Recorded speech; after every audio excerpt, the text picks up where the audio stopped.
Before I begin, I request that anyone who watches this video downloads it. In the event it is fraudulently removed from YouTube or any other video hosting website, it will make life much easier to have multiple copies available for re-upload. If you are unsure, details on how to download videos are in the description. The following was sent by international recorded delivery to Mr. Peter Goodgold, President of Waterworks for You. The letter was penned with the valued and sage assistance of Robert Dugans, a solicitor who amongst his prestigious awards, publications and representative experience once worked on and won a case for the very kind gentleman who recommended him, one Mr. Simon Singh, MBE. I publicly offer my thanks to these gentlemen and the other persons working behind the scenes who wish for now to remain anonymous. Without their support and the support of my subscribers, this protracted confrontation would have been a much harder challenge. Under the advice of Mr. Dugans, I am making this letter public. 28th of March, 2011. Peter Goodgold, President, Waterworks for You, Company Address.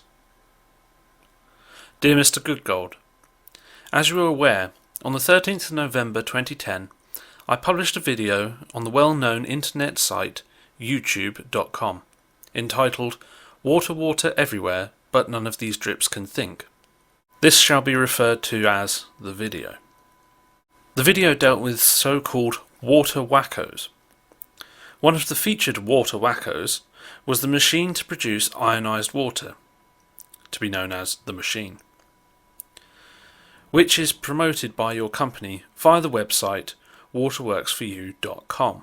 The purpose of the video is to set out what is clear to anyone with a proper understanding of science, namely that whilst the claims made for the machine are scientifically implausible, if the machine actually did perform as planned, it would be dangerous, not least in that it would be producing bleach for people to drink. Your response to the video has been twofold. 1. On the 30th of January 2011, your company sent me a notice accusing me of breach of copyright and making slanderous remarks about yourself. 2. On the 1st of February 2011, your company, presumably with your full consent, filed a Digital Millennium Copyright Act notice, to be known as the notice, with YouTube. I shall deal with each of these in turn. Defamation. Under English law, any liability that might attract for publication of the video would be liable, not slander. Nevertheless, having spoken with a leading lawyer in this area, I have been advised what I, in any event, believe to be the case, namely that the video would be protected from an action for libel brought by you by the defences of justification, truth, and honest opinion, formerly known as fair comment. I do not propose to set out these defences in detail at this stage, but I am certain that the video, as it refers to you and or your company, set out information which is either factually correct, or my honest and reasonable opinion upon facts which I was aware at the time, and which are a matter of public interest. Since you have made the threats, a number of eminent scientists, including Professor Ray Tallis, Professor Edzard Ernst, and Professor David Colquhoun, have looked at the video and are clear that the video is either factually correct or a reasonably held opinion, which they all share, based on verifiable faults. In the event that this matter is taken further, they would be willing to give evidence on my behalf at trial. In the circumstances, it is clear that any such claim you would bring for defamation would be utterly without foundation. Should you bring any such claim, I would seek to strike it out as an abuse of the process of the court, and would seek to recover costs from you. Copyright. A valid takedown notice under the Digital Millennium Copyright Act requires the copyright owner, or its agent, to state that they have a good faith belief that the use of the material complained of is not authorized by the copyright owner, its agent, or the law.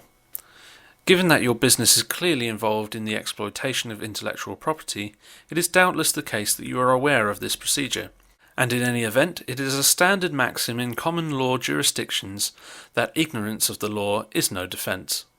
The notice is an abuse of process for two reasons. 1. Your business is not set out any way in which I have infringed your copyright, as opposed to, for example, design right in the video. And 2. It is clear that any use of copyrighted material in the context of the video amounts to fair use. As you are doubtless aware, fair use at common law has also been incorporated into the Copyright Act of 1976, 17 U.S.C. paragraph 107.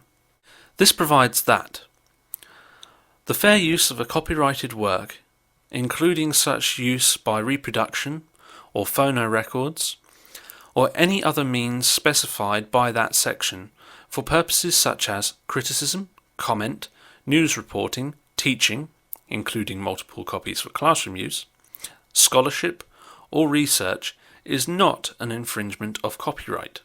In determining whether the use of a work in any particular case is fair use, the factors to be considered shall include 1. The purpose and character of use, including whether such use is of a commercial nature or is for non-profit educational purposes. 2. The nature of the copyrighted work. 3. The amount and substantiality of the portion used in relation to the copyrighted work as a whole. And 4. The effect of the use upon the potential market for or value of the copyrighted work. This matter has, of course, been considered by the Supreme Court of the United States in the case of Campbell v. Acuff, Rose Music Incorporated. I invite you to consider the decision of Justice Santerre in the case, which explains the scope of the doctrine of fair use. In the case of the video, it is clear that any of your company's intellectual property is featured only for the purpose of criticism, comment, reporting, teaching, and publicising research, and is clearly intended for non-profit educational purposes. There is no attempt to market a similar or competing product to the machine, and the only adverse effect upon the market value of your company's intellectual property would be to reduce it on the grounds that it was proven not to work. In the circumstances, it is clear that your use of the notice is not to protect your investment in intellectual property, but instead is to suppress legitimate criticism of the machine and other products. Such actions are well defined in US law as a strategic lawsuit against the public participation, a so-called SLAP. And unless and in the event any proceedings are brought against me in the United States, I shall rely upon these lines of authority in my defence. I shall also see sanctions against your company and any lawyers representing you in accordance with these authorities. Furthermore, your actions are actionable in England under the Prevention of Harassment Act. Unless I receive an apology from you for calling me a slanderer, and in particular if you seek to make further baseless threats against me, I will have no option but to consider taking this further. For the avoidance of doubt, all my rights are fully reserved. Sincerely yours, Answers in Books. This letter awaits a response. In the meantime, I would like to direct you to my in-depth remarks on the industry of ionised water, made available on the following websites. There are suggested ways that you can get involved, as well as a good portion of the information I have gathered to date. The written content that I have produced is freely available for anyone who wants to use it or its contents on their websites. That said, links back to the source would be appreciated. The following persons need recognition in their support of freedom of expression, skepticism and science. Louis A. Beach of the Rational Skeptic and ScienceOfReason.org, Alexander Daly of Flying Evolutionist 59 and ScienceOfReason.org, Angry Womble, Sound of Silence, C.S. Bear, and the other members of Skeptic TV. The following are persons or websites who either have or did have additional rebuttals to the water ionizer industry, including Waterworks for You. Lapkind 77, Supersoylent 2, Fixed Gear 808, and scienceofreason.org. As for me, I have made my position clear on this issue by now.